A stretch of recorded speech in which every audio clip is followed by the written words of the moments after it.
Folks, welcome back to So Bad It's Good, presented by Betches Media. I am thrilled to have our next guest on.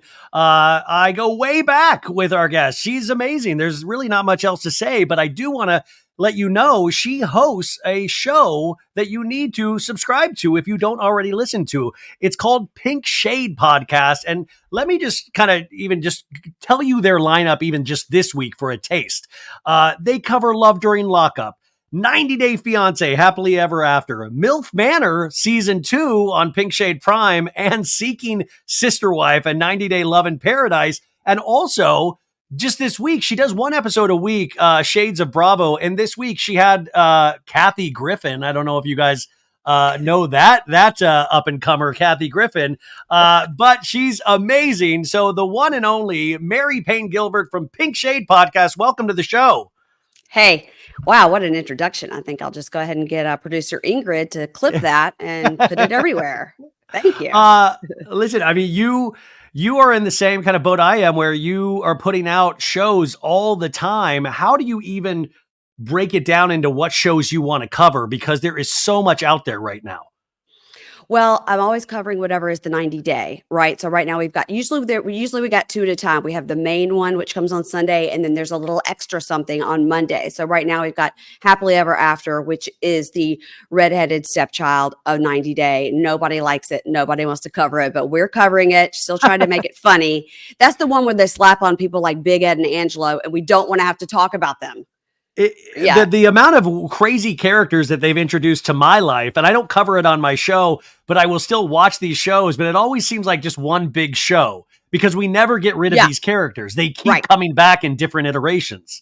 They don't it's not like a Housewives where we miss them a little bit, then they come back, or maybe they slap them on a Ultimate Girls Trip. No, they just roll them from one show to the next. And every time we're like, surely they won't bring them back after this. Nope. They'll invent a new show called 90 Day Therapy. And then they put them on that show. So wait, what was the one where they went on vacation? Was it 90 Day Paradise? What was it when they went to the hotel last year? The therapy one? Yeah, the therapy one. That was called literally like 90 Day Couples Therapy or something. Yeah. I love that I said paradise. I was like 90 Day Paradise. No, it's couples therapy. No, but there is a show right now on called 90 Day Love in Paradise. That's our lesser than show, in the TLC world. So we're covering that on the Prime on the weekends. But yeah, there's always two at a time, and then we always got to cover whatever lockup is going on. That goes on our Monday show. But what they've done to us recently is twice a year they take lockup off, and then they're force feeding us Mama June. I know. Well, by the way, they'll do that. I will hate when they add that to my DVR. Like all of a sudden I've taped Love During Lockup or Love Before Lockup, and then all of a sudden Mama June gets sandwiched in there. So I'm like, I didn't sign up for Mama June. No offense to Mama June. I mean, all the offense to Mama June. But my one of my co-hosts, Keisha, she covers Mama June over on her podcast. So she's thrilled when it comes back. Not me. I got to find something to fill that Monday spot for like a couple of months. So that's not great. And then as far as Seeking Sister Wife, I mean, duh, that's a no-brainer. You got to cover that. MILF Manor, who wouldn't want to cover that disgusting show? I mean, come on now. I get so happy on Thursdays when I get my little break and I can talk about the shows that I watch. You love Bravo. You love Bravo, and you only get to cover it one day a week, and you always have like an amazing guest to cover that. But it is funny because I consider like Love During Lockup and Love After Lockup and 90 Day, those are kind of my enjoyment shows that I don't have to cover. So it's exciting to talk about it here and there, but it's almost like not my secret shame, but it's that thing where I can just watch and completely lose myself in the insanity, because Seeking Sister Wife right now is very troubling. It's a very troubling show.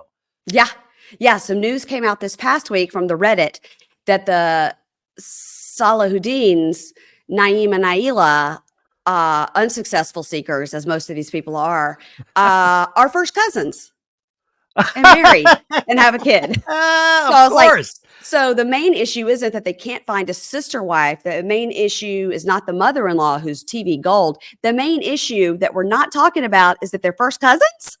Come on now. Yeah, that's a whole season right there. That's like a whole. But Seeking Sister Wife, you actually interviewed. Who is the gentleman and one of the wives that you just interviewed that blew me away? That's the Davis family. I interviewed Nick and wife number 2. That's Jennifer, as we call her on our podcast, the favorite wife. And because she just had a baby, and also she has braces now, which means he loves her the most. Yeah, Yes. he's pitched in for braces, but in that family, he is a stay-at-home dad, and all the Hmm. women go out and work and Right. provide for the family, and he Hmm. raises the child. And he Hmm. also is a big comic book lover, and a lot of. Hmm. I mean, what was that like to interview him? Because I don't even know. Like, I've interviewed a lot of Bravo celebrities. I don't even know if I would be able to do an interview because I would just be. I don't. I'm just so confused by that show.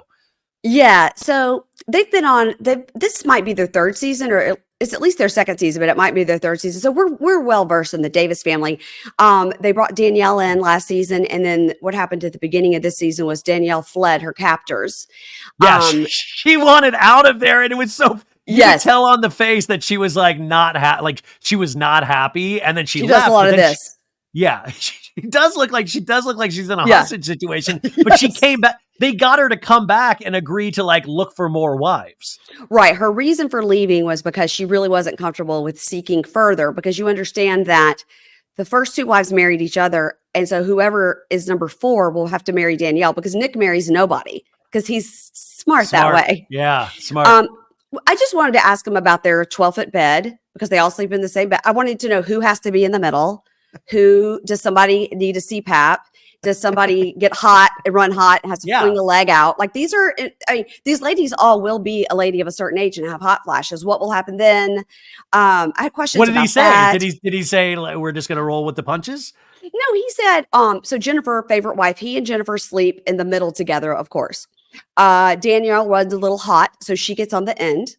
And then they didn't say, because I said, what if somebody snores or needs a CPAP? And they said, oh, we have that. They didn't say who, but I assume it's April, and she's on the other end so she can plug her CPAP in.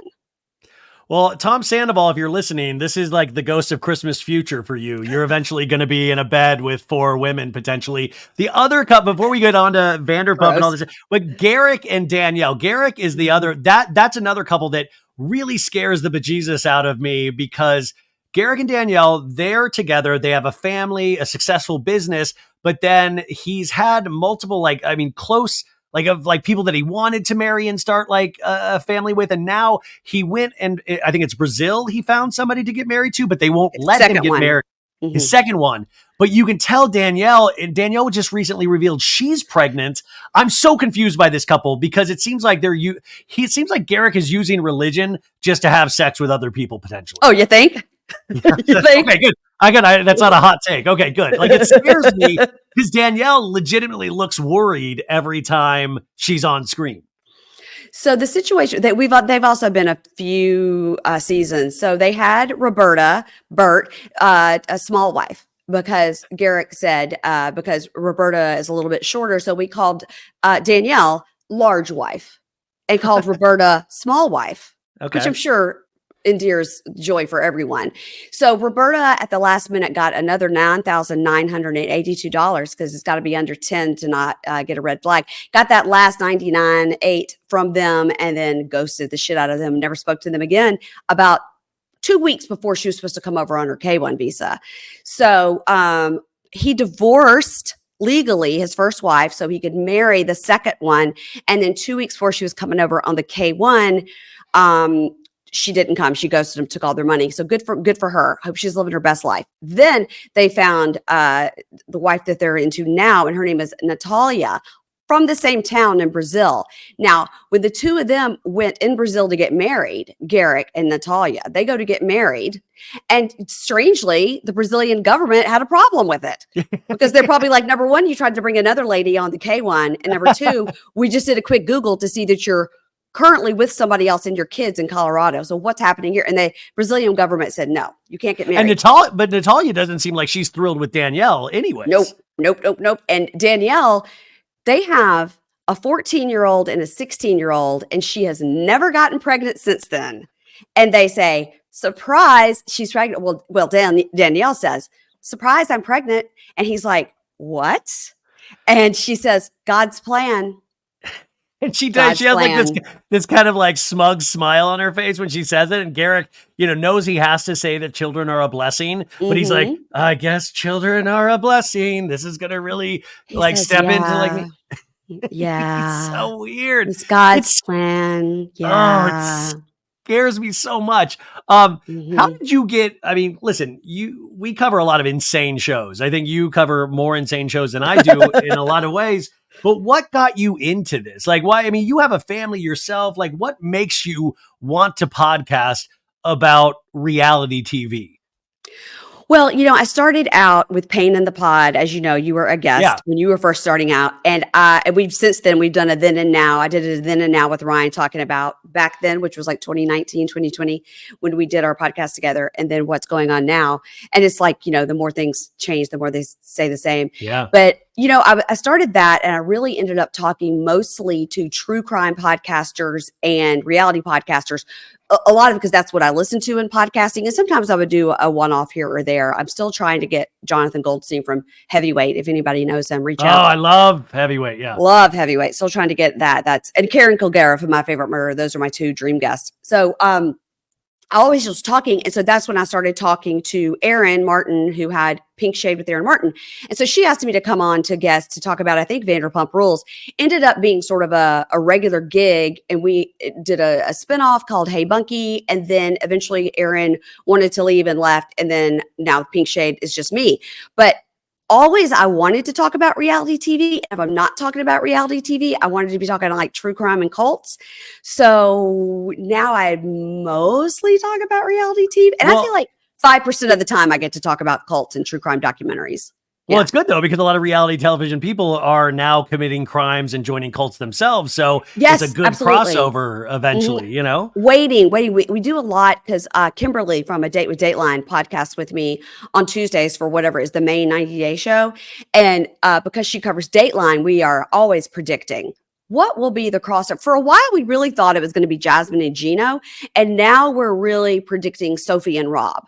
So we predict who we think, and we're not happy about it. Like, we don't want anybody to get hurt, but it is inevitable. Yes. You've met Jasmine and Gino in real life. What are they like in person? I met them at the 90-day fiance 10-year, 10 season, whatever, anniversary party. Yeah. I approached Jasmine at the bar, and she was wearing sort of one of the outfits she wears on the show, which is like a sparkling ball gown, as if she's about to go on stage for like Miss America, Yeah. and then this gold diamond choker necklace. She has it on all the time on the show. She got it from Claire's or something. She loves it. She was wearing that and had her hair pulled back. She's so stunningly beautiful. Really, just she's one of those people that you kind of have to look away from because she is just so gorgeous. And so I spoke to her, asked her how was Michigan, because she always calls Gino a stupid, depressing man from Michigan, and she talks about how much she hates Michigan. And then she said she didn't know if she would ever last in Michigan. I said, well, we think on our podcast, we think you're going to convince Gino to move to Miami. And if Miami's too expensive, then like an offshoot of Miami, a Fort Lauderdale, if you will. And she was like, oh, it's my dream. It's my dream. So we think that somehow she's going to convince him to move to the Florida area where she feels more comfortable. Well, we talk about they're Vanderpump nice. Rules things being fake though. Like, do you ever get the sense that like Jasmine and Gino, like it's fake a little bit? Do you ever think they're like putting it on for the cameras? Because, Absolutely. that's what I do wonder sometimes as I get further into reality, what the actual reality is of reality. And especially with 90 Day Fiance, because this is their bread and butter, just like, Vanderpump Rules kids and stuff. It's just to a lesser degree. I always just wonder like how much you put on a show for the TLC audience. Well, we see it. We see it on 90 Day. Jasmine and Gino are they're big with it. This past week, we had Gino standing in a bubble bath, saying like, "Oh, Jasmine, it's time to come take a bubble bath." And she was like, "Oh, we have to go look at the alligators. I'll pee on you later," because that's his thing. He likes to be peed on. And you're like, it's so fake.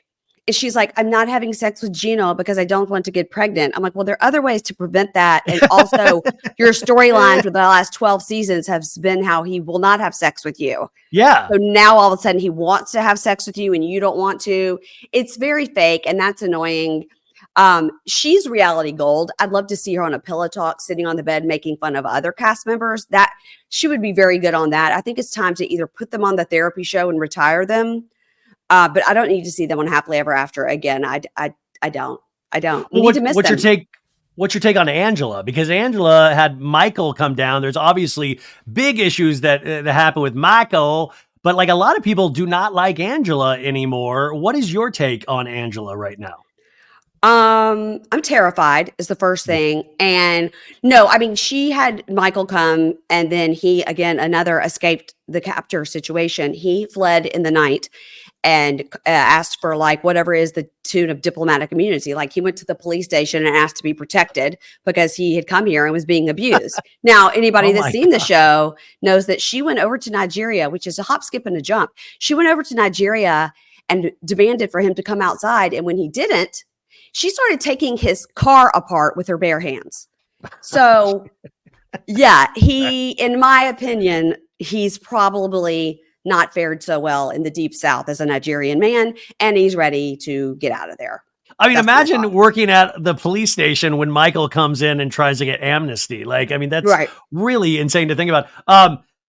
So you do cover Bravo one day a week. You love Bravo, and I Love. was so amazed that you had Kathy Griffin on the podcast this week. Obviously, a huge stand-up that we all know and love, but also a Bravo celebrity in her own right. As My Life in the D List was a huge show on Bravo. It was one of the shows I Yeah. watched every week. It was appointment television. What was the experience like talking to Kathy? What did you find out? Anything new?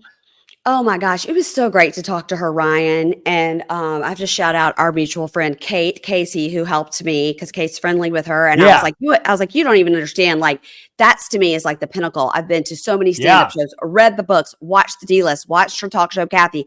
I've always loved Kathy Griffin. And just talking to her was so surreal, but she is easy to talk to in that I wasn't intimidated or anything. But I was more prepared for that than I was for, my SATs. I mean, I had written so many like bullet points, like if it goes that way, then curve yeah. that way, but she was so nice. And she talked a lot about her PTSD that she has. And I mean, the list of things that she's been through, with the Trump thing and then the lung cancer, Death and then she threats had, and and then death threats, and then removal of one of her vocal cords. And then she the had divorce, the recent divorce. recent divorce, a suicide attempt, hooked on painkillers. Her mom died, like it's thing after thing after thing after thing. And I was like, well, this sounds like a book. And she's like, yeah. She said, I just don't have it in me right now to like sit in those meetings and pitch myself. I just was able to get a PR person and just able to go back on tour because nobody would have her, which is Isn't that fascinating because wild? you and I think, of course, Yeah. who wouldn't want to have Kathy Griffin? Yes. But she said that as far as the comedy world and the entertainment world, because of everything that happened with that Trump and that Department of Justice, she was on the no-fly list. Like, that's crazy. That's Well, crazy. we've talked about that, how much of this business is pushing yourself and saying, hey, I'm over here. And it really is weird and sometimes disheartening to think Kathy Griffin goes through that as well. And it obviously just never ends. You have to keep pushing yourself and trying to do bigger and better things. Yeah. It really blows me away. So Bravo is, some people say, in its heyday right now, even though it's gone through so many different iterations in terms of amazing shows. But we are now in the end of Vanderpump Rules in terms of the finale for this season. And Mm. they've managed to springboard The Valley, which is doing really well.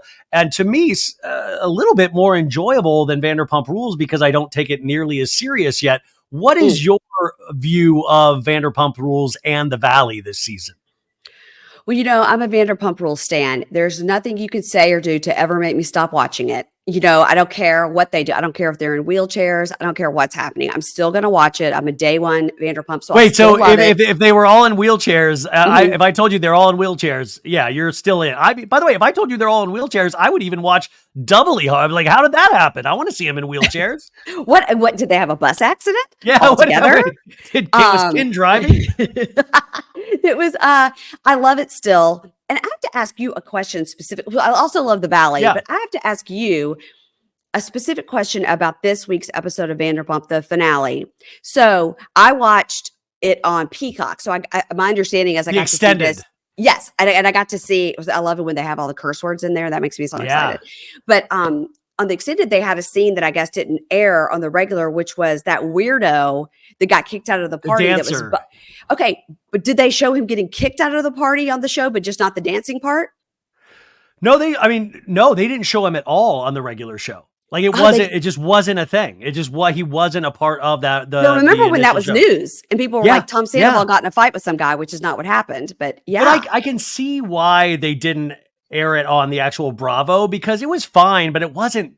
It was just like a weirdo being weird, and then Tom Sandoval trying to break it up. But I didn't really think it was neither here nor there, and I think they almost ruined it because we already did see it on social media before when it actually happened. So I think we right. were primed to feel like it was different or part of a storyline, and it just seemed like its own weird separate thing. Which Yeah. speaking Vanderpump Rules this season, it's at such a weird season of so many ups and downs and highs and lows and people like breaking the fourth wall and meta, all of these things. At the end of the day, where do you stand with Ariana? I love Ariana. I don't understand, and generally I really love Lala as well. And I Yeah. really kind of don't understand where Lala is kind of coming at her. And I especially didn't understand at the end of the finale where they're all like, we're on a show and she has to fucking do this and all that. I'm like, just because Sandoval walked up to her and she was like, I'm not doing this. She has said time and time again to him, to everyone, to production, I am not speaking to him. If he comes up and speaks to me, I will not speak to him. So why are they then surprised when he walks up and she goes, I'm not doing this and walks away? And she's still there. She's still in the room. She's still in scenes. It's not like she doesn't show up. But like the thing with Lala, it's so frustrating is because like if all of a sudden Randall Emmett popped out of nowhere, you think Lala's gonna just sit there and like be like, okay, let's do a scene. No, she would hightail it too. Like, I Yes. just feel like these things and I feel like this cast sometimes forget that they've have like 11 seasons of stuff that we can actually watch. They've went on podcasts. They've went on like this is all documented. Like Lala, Yeah. you can actually just trace like all the hypocritical behavior. And she, I was watching a clip today where she said that Ariana was the person that reached out the most and the nicest when she went through all of that stuff with Randall. And I was just like, this is so weird. Like, and what is the like to me, it's made me question like what I actually get entertained by because I'm like, well, Mm. wait, do I get entertained by like I got entertained by Ariana walking out? I thought that was entertaining I thought that was like, wow, good. Stick by your guns. Like, would I have been more entertained with a forced conversation between Sandoval and Ariana? I don't think so because I've seen Tom cry episode in, episode out. It wouldn't have been any Right. different. What do you Yeah. think? And I didn't understand too about at the end of that episode when they were all so mad that she left. Well, they all left the editing, it could have been 2 hours later, but it appeared to me that the party was over and they were all sort of leaving around that same time. Now, maybe they were leaving an hour later. Maybe they had to wrap up production, whatever was the thing we didn't see, but they literally act like she walked in the party, didn't speak to anyone. Tom tried to speak to her and she left. She was there for a long time. She was sitting on a couch. She was helping Sheena with the dress. She was talking to Dan. She was there. She was dancing to No, Get His Gold. She was she had there. a scene with Sheena where she's like, we're both warriors. Nothing Yes. can take me away my love for you. We're family. Like, I'm so confused because I was like, how point blank can you tell somebody that it's okay regardless of whatever you do? And then for Sheena then to say to Lala, like, I completely understand where you're coming from, Lala. I completely understand. I was like, because by the way, this is the scene where in the first part of the reunion, or no, sorry, the last part of the reunion, they make that whole group watch the last 5 minutes of that episode because they kept that from them. So that's, I guess, explodes everything because Ariana sees what Lala says, sees what Sheena says. And yeah, from Ariana's perspective, I could imagine that would hurt a lot. I think so too, especially they had just had that conversation. And then I didn't understand because I saw like you posted it and some other people posted it that at the very end, it's a little bit like the Jinx, right? Where you just Yeah. get the audio. Tom was like, it's good. Hey, dude, it's good for me that she walked out, dude. It's pretty good for me. And he laughs maniacally. But it's again, you're acting like she was at the party for 1 minute and said, fuck this, I'm not doing it, and walked out. She was there for, let's just say, 3/4 of the party. And then they said, production said, you're going to talk to him. And she said, I've told you over and over and over, I'm not. And that's it. And I'm leaving. And they acted like she didn't come to any party. We saw her sitting at the back of Tom Tom.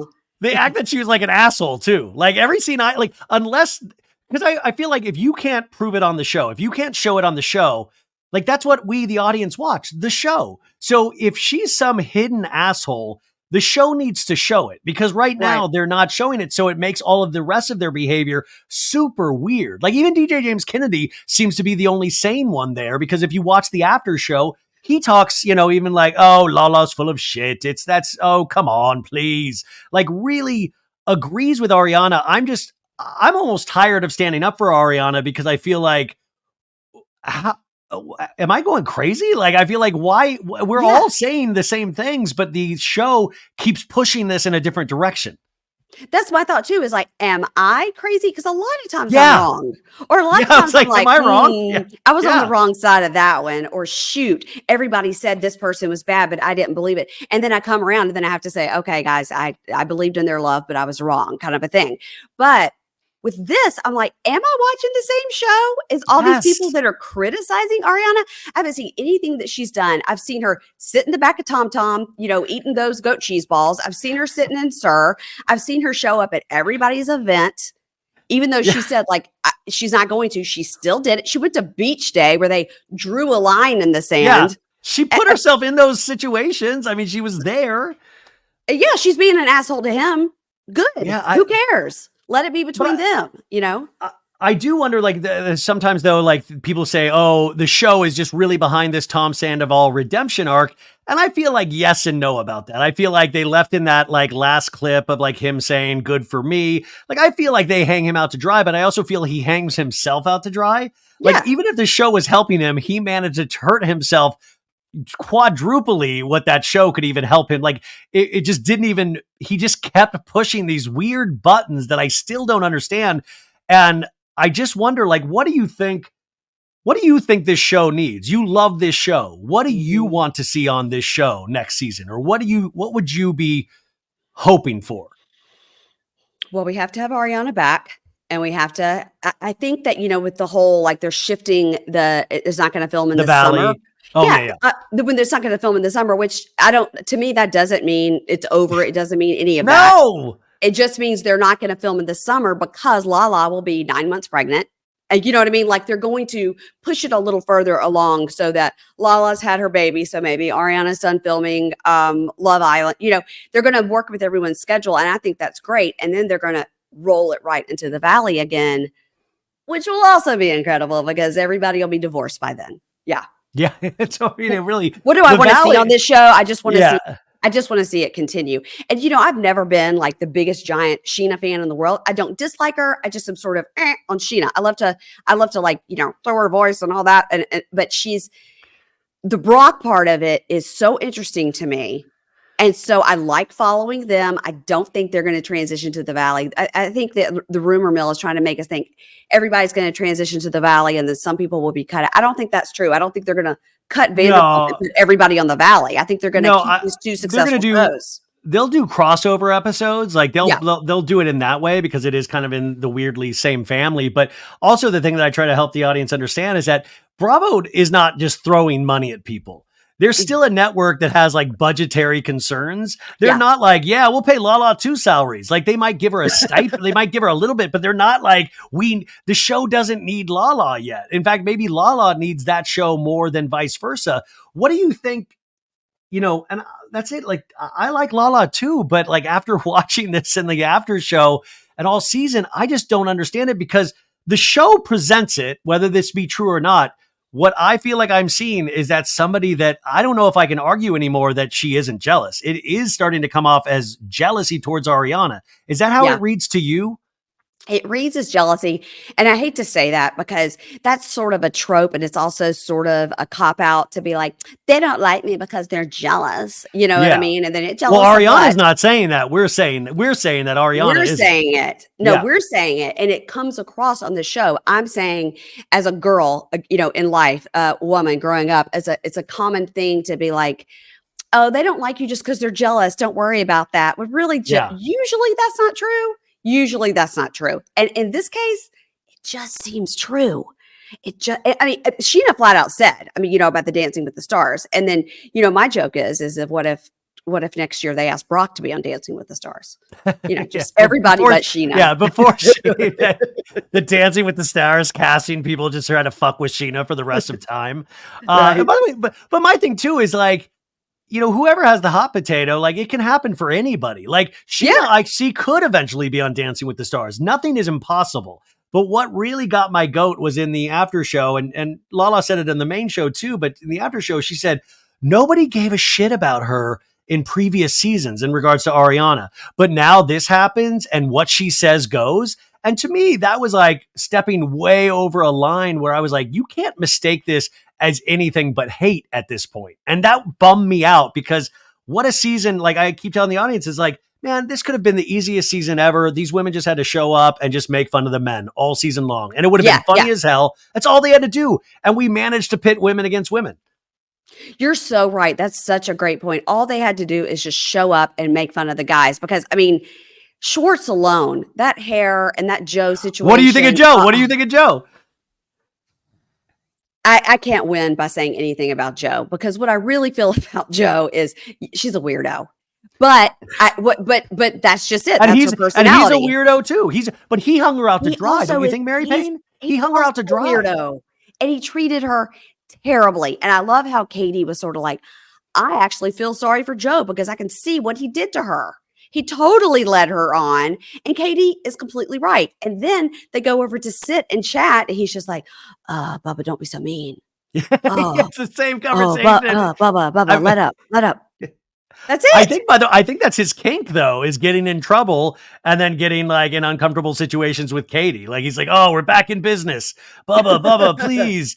But like Joe, this show does weird things to people because Joe, regardless if you like her or you don't like her, you get the sense that she really wants to be there regardless of anything. Like you get the sense that she loves or thinks she loves Schwartz, but she really wants to be there in the same way that the artist formerly known as Rachel Leviss, I think she really wanted to be on reality TV until everything exploded. I still think there's part of her that wants to be on reality television. What do you think that reality TV, and this goes for anything, TLC, anything, what do you think it is about this that people will, I mean, not sell their firstborn, but will do the most maniacal, evil things for a chance at having a big Instagram following? What do you think it is? I'll do anything for 500 more followers on Instagram. No, I mean, you know, that's like my joke. I'm like, who does Brielle have to blow to get me more Instagram followers? Follow me at Pink Shade Pod. No, I don't know if it's the Instagram or it's the influencer life or whatever. I think some people just really want to be famous. I mean, you live in LA, you two are an actor. So I think that people that have that in them, whether that's their first or secondary career, you know, whether they're a singer, a dancer, an actor, a lot of these people really just want to be on TV and they really just want to be famous. Now you look at somebody like the Davis family in Aurora, Colorado, and with the wives and everything. That's not great because they do have a kid that's in high school. So like you think like, what are you doing? You know, what are you? Do you want to be recognized in the Aldi? I don't know. So I can understand the Vanderpump, the Valley, the Beverly Hills, all of that. The people that New York, people that are in that world and want to be famous. But the people that live in little towns that go on these shows and it's not making you look good. That's what I don't understand because I don't even like to do a podcast on video, but I've learned, but I don't like, you know what I mean? I don't really like people to look at me. I had a panic attack at my own wedding because I was like, oh my God, all those people are going to be looking at me. I don't like it. So I don't get it.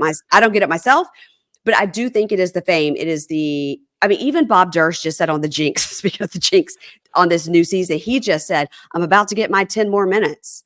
I'm about to get my. By the way, I love the new season of the Jinx. I think it's not good. People aren't talking about it nearly enough. I think it's really, really great. It's on Sunday nights on Max, you guys. I'm loving it. 3 episodes in, you should catch up. But so good. You know, Vanderpump, just in the terms of Scandival, how it kicked up everything again, and now we have Jax and Kristen. The Valley was able to launch successfully, and you know, I've come to accept one of the worst parts of myself is that. Yeah, man, I do like to watch Jax. Like, I don't like him, but I like to watch him. And I don't know what that is. I mean, do you feel the same? Do you like to watch Jax? I'm going to tell you something. When Vanderpump first came on, I was hot for Jax. I didn't go that far, Mary. I said I like to watch him. I didn't say I wanted to bone him. Like, my God.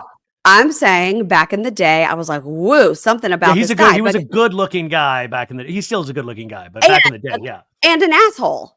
So Yeah. that's in my single days what I would have been drawn to. A really good looking guy that's an asshole that he's probably way better looking than me, but somehow that's my boyfriend and it doesn't matter that he's an asshole, right? In the case of Stassi, she was better looking than him. But I think that he's met his match in Brittany in that she really gives it back to him. And I think her leaving him and whatnot that we're going to see play out is probably pretty shocking to him because I think he's always the dumper, not the dump E. And he is so compelling. And when you and I went to Jax's Sports Bar and Grill on the Jackson Saloon. Yeah. a second episode of The Valley, and he was there, and Brittany was there, and I think Michelle was there, but I didn't quite know her at the time. She was there. Yeah.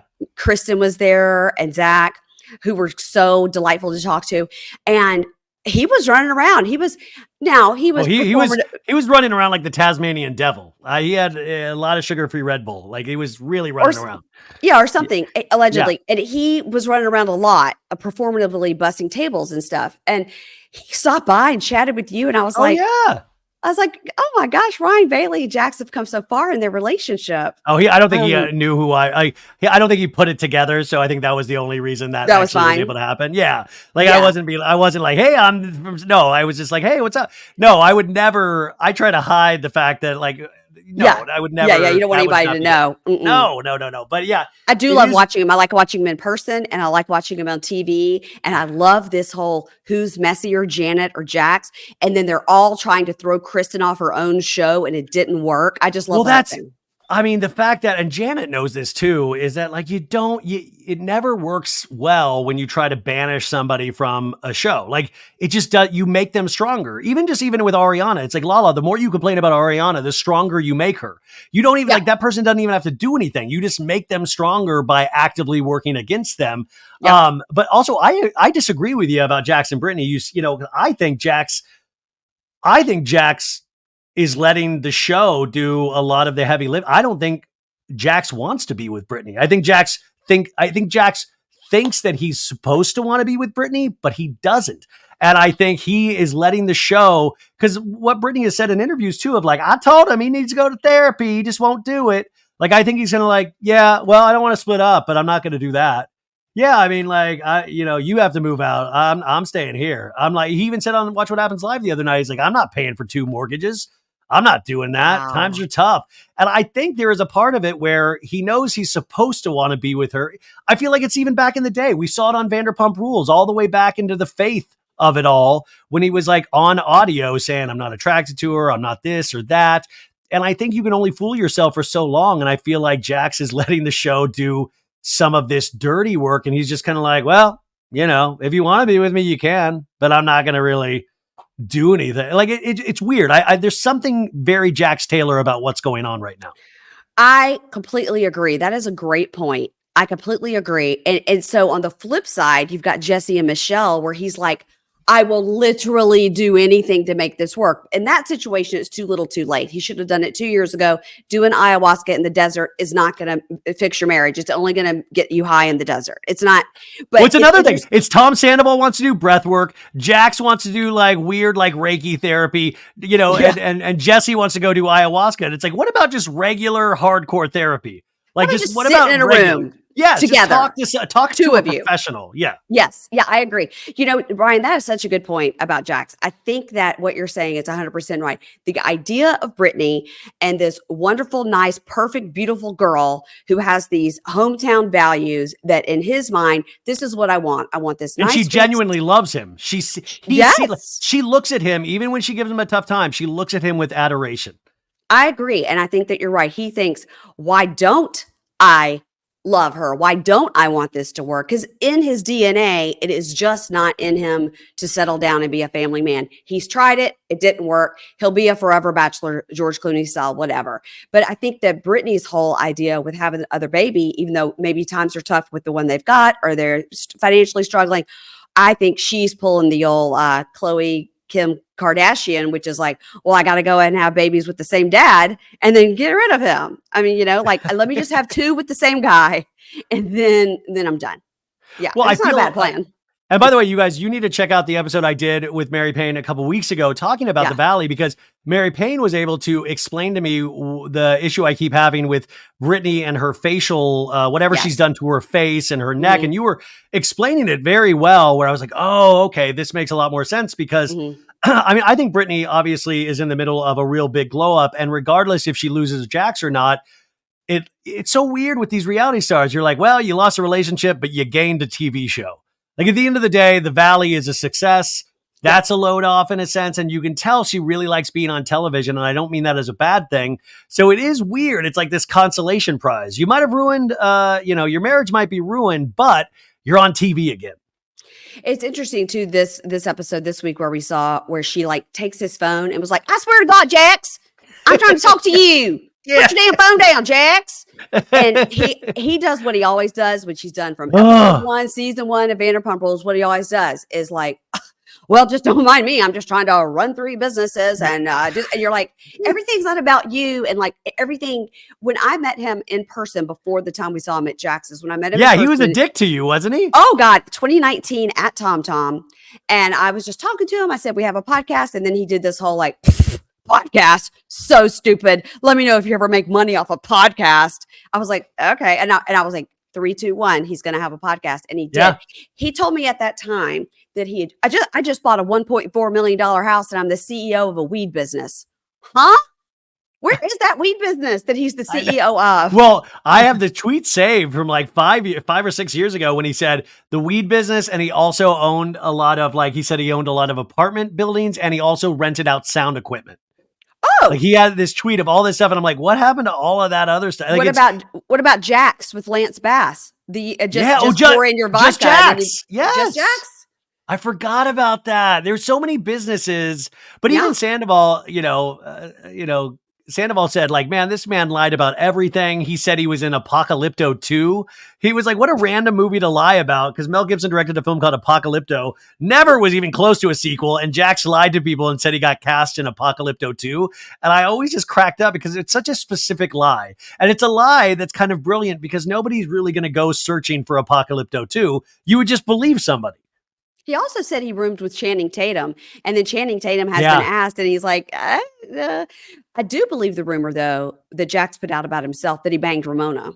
I do believe that. Oh, 100. But by the way, you guys look up Jax Taylor and Ramona. You'll see a bunch of different like photos of them together throughout the years. Mm-hmm. Oh, they definitely hooked up. Hooked up. And I love that Harry Dubin and Jax Taylor are whatever brothers in a sense.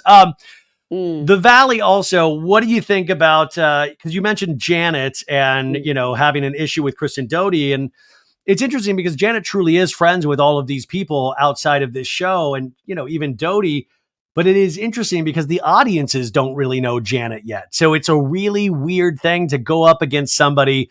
For Doty, for all of her faults, people have this loyalty to Doty just from watching Vanderpump Rules. And I really wonder where that's going to shake out. What do you think? I think the more we get to know Janet, so first when you meet somebody and they're pregnant and cute and they've got this gorgeous husband and he's a lawyer and all this, and you think like, wow, look at these perfect, beautiful people. And then as you go along, you find out if we think Jax is messy, wait till you meet Janet. And you got to think if you're in this friend group for this long, maybe a little messy too. And it turned out Janet is pretty messy too. And I love it. I love it that we're getting a new era of new messiness. Wait till she pops that baby out and she gets back on her feet. She's going to be back to like Rumorville. Full strength. I love the whole, did Brittany tell Jax, who told Jasmine, and then wanted Jasmine to tell Janet so it'd get back to Michelle, but couldn't be traced back to Jax. I'm like, great. These people are 40 years old. I know. It's amazing. That's what it shows you. Like, it just shows you that if Vanderpump Rules into the Valley, nothing ever changes. You just add kids to it. Like, and that's the thing. It's like nothing ever, like we never get out of high school at the end of the day. Like like it is almost this weird, sad kind of example of how really nothing changes in life. Doty is still, an empath being Doty. Jax Taylor is still lying through his teeth. It's the same thing. It's just more wrinkles or like trying to cover up the wrinkles. I really want one of those t-shirts that says Valley Crew. I think I'm gonna have to go over to James May and get James May, jamesmay.com, baby. Vanderpump Rules, as we go into this 3-part reunion, I don't know. Like, I feel like, Ooh. and with the rise of podcasts, and I don't even mean like ours, but like their podcasts as well, I feel like so much has been ruined for us, the audience. Like, Sandoval, I always just say, like, what a downer that he did like that Nick Vile podcast and the New York Times interview after they wrapped filming. And we kind of see that he's still just as angry as before. Like, so it really kind of like, well, I don't know what I would eat. I mean, I'll watch it. I'll be excited to watch it, but I don't really know. I have like zero expectations because what are we going to see in this that would change any of our feelings?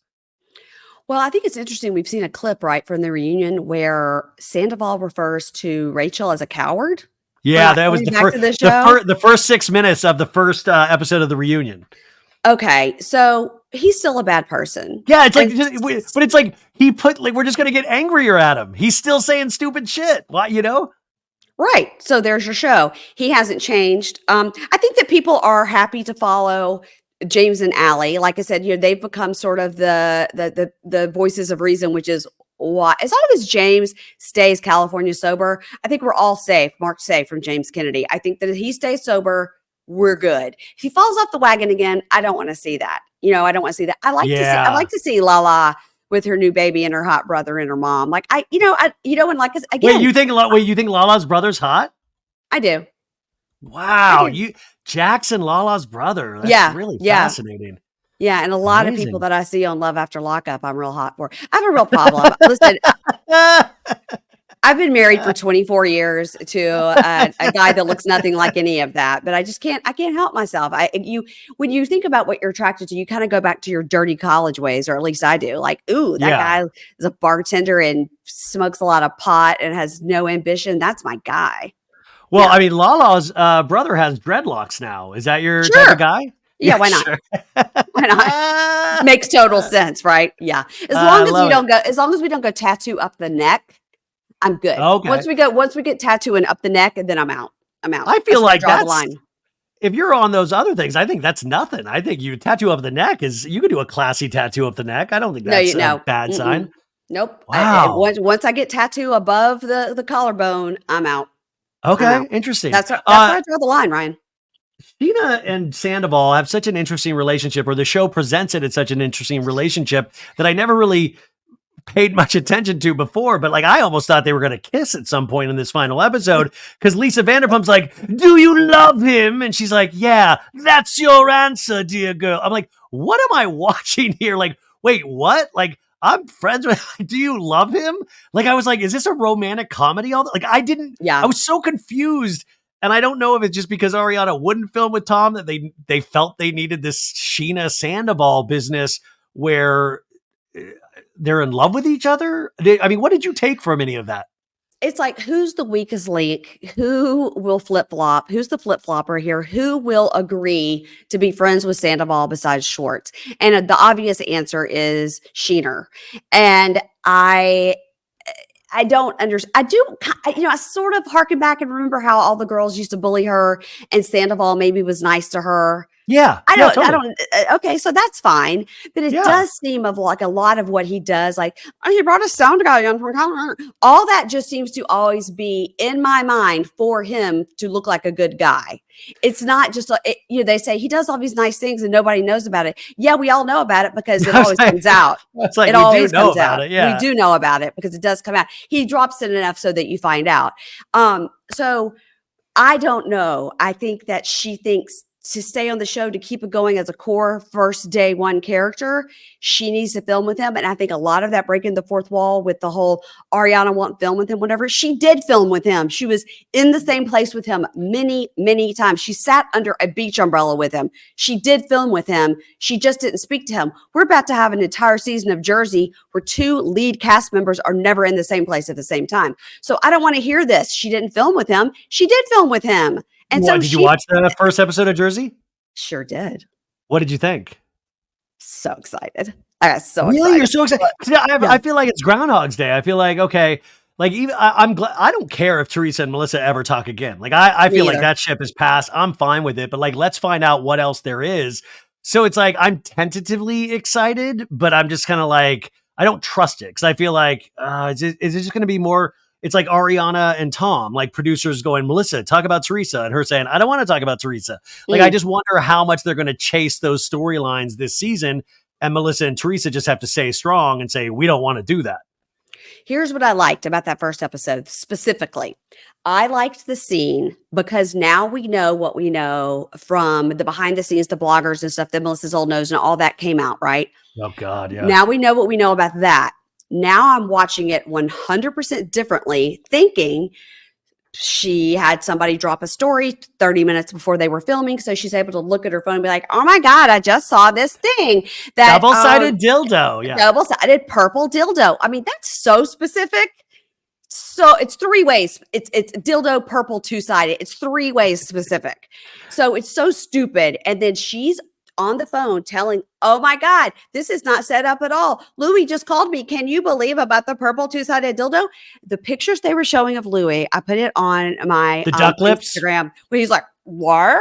Yeah. I was like, they made him look so awful. And she's like, yeah, babe, can you believe that about John Fuda and the double purple-sided dildo? It was just in the news just now. So now I'm watching it completely differently, thinking, oh, shit. Well, that story was planted 30 minutes before by a blogger. I love it. Yeah, it's interesting, but I just never thought it would come to a day where it's like the Teresa's and Jennifer Aiden or even Margaret, all of them are like reaching out to smaller accounts to campaign for storylines that'll get brought onto the show. Like, to me, I'm like, it's so ridiculous that I'm like, let's break down all the walls and talk about it. Let's talk about how ridiculous this show has become, that people are campaigning against other cast members. Like, let's bring it out into the light. And that's my one argument about the one idea about all these shows is like, I think the audiences are okay if we know that this is being filmed. We're okay if we see the cameramen. We're okay if we see the producers. Like, we're grown up. Like, let's talk about the reality, because they're thinking it's not exciting, but I think it's very exciting to talk about the actual reality. Me too. And I think that's what made this season of Vanderpump different, is because they had to talk about what happened in real life and the reunion. And they had to talk about that and not just say, the last time we saw each other in New York, which they do that a lot. You're like, okay, we get it. You're at the but I think that for this, I'm hoping as we're going into the season, I hope some of this is revealed, like at the end of Salt Lake City, with the reality of Montes and all that. Like, I hope we have to break the fourth wall and talk about it. I hope they say you were reaching out to blog accounts to make me look bad, or you reached out to blog accounts to plant stories so that when we were filming, we could talk about them because it was on the internet. I hope that all of this is brought about throughout the season. Yeah, I'm already hearing it, like, in my head, Andy bringing it up at the reunion. But I want to have a real conversation and not a 2-minute conversation. And they go, okay, moving on. Not going to solve this today. Yeah. Yeah, exactly. Yeah. Let's put a pin in it. Like, no, I want to really, and I think the other thing too, is that a lot of these reality stars, Jax Taylor included, they'll just lie. I mean, just point blank lie, and they'll never admit defeat. They'll never admit they lied. And so sometimes I'm like, at a certain point, white's got to be white, black's got to be black, red's got to be red. Like, it's got to be what it is. And there can't be gray area, but all the time there seems to be gray area in these shows. I just want something absolute. Yeah. Well, I hope that they do. I hope that they do as we go. It kind of expose this, and we do get to see breaking the fourth wall like we've done on Vanderpump, like we did at the end of Salt Lake. I hope that's what happens. I don't know if that's what's going to happen, but that's my hope and prayer for New Jersey.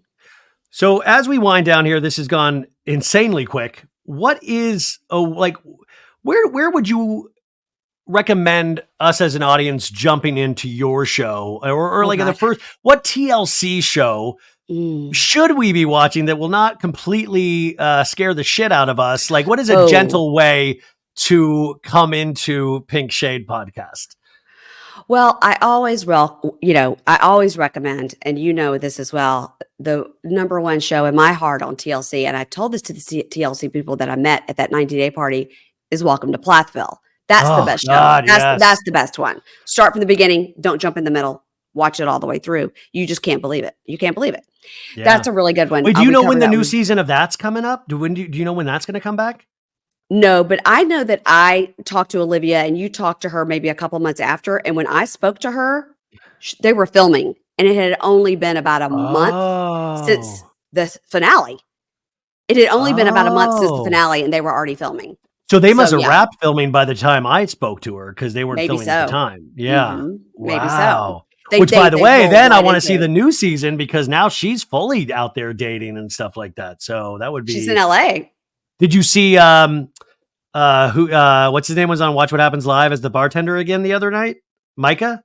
He was on again? Again. Andy loves him. Ooh, that's interesting. Well, He was on with Casey Wilson. I think it was last night. What?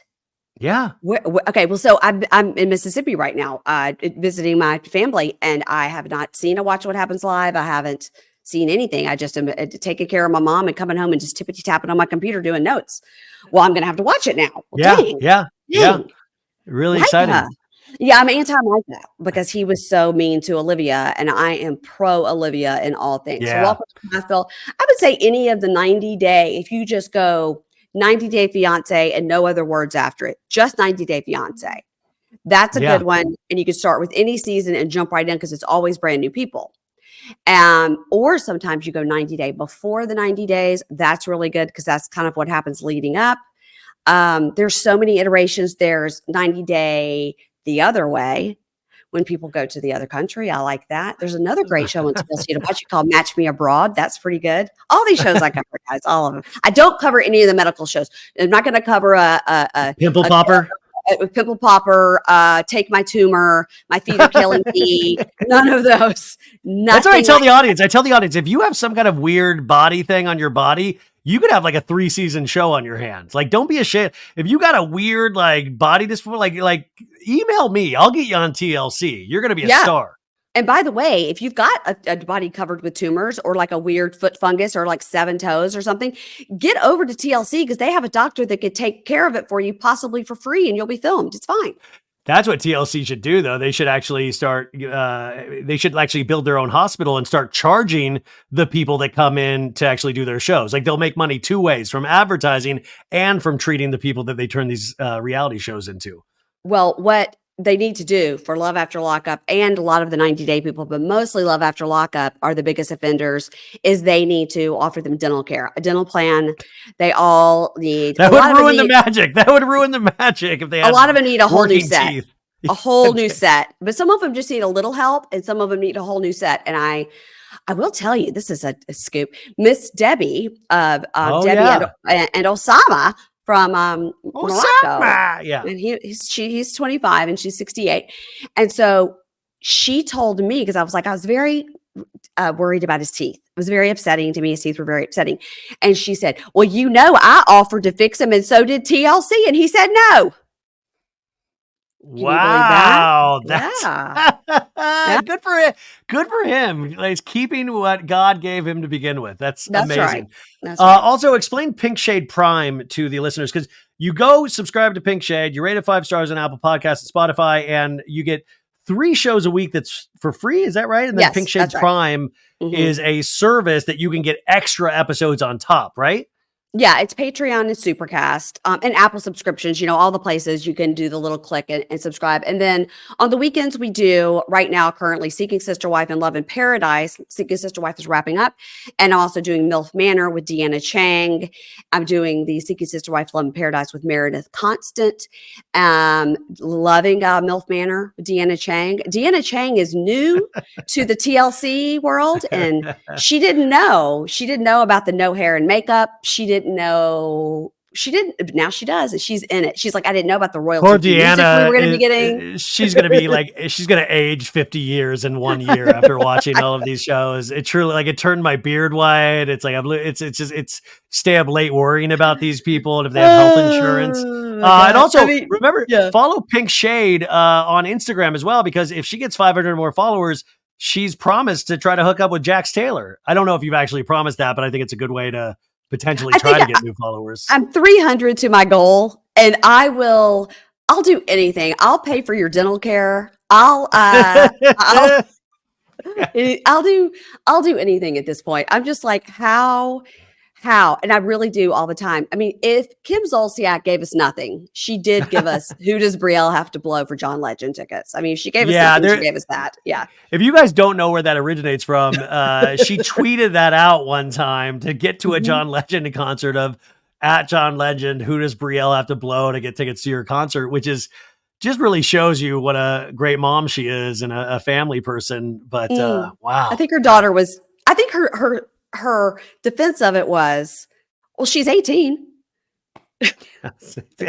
hey, she's fair game. I didn't do anything illegal. It's fine. And by the way, Mary Payne, while we were talking, just to get your Yeah. quick take on this, it's announced that Hailey Bieber is pregnant by Justin Bieber. Do you have any thoughts? Really?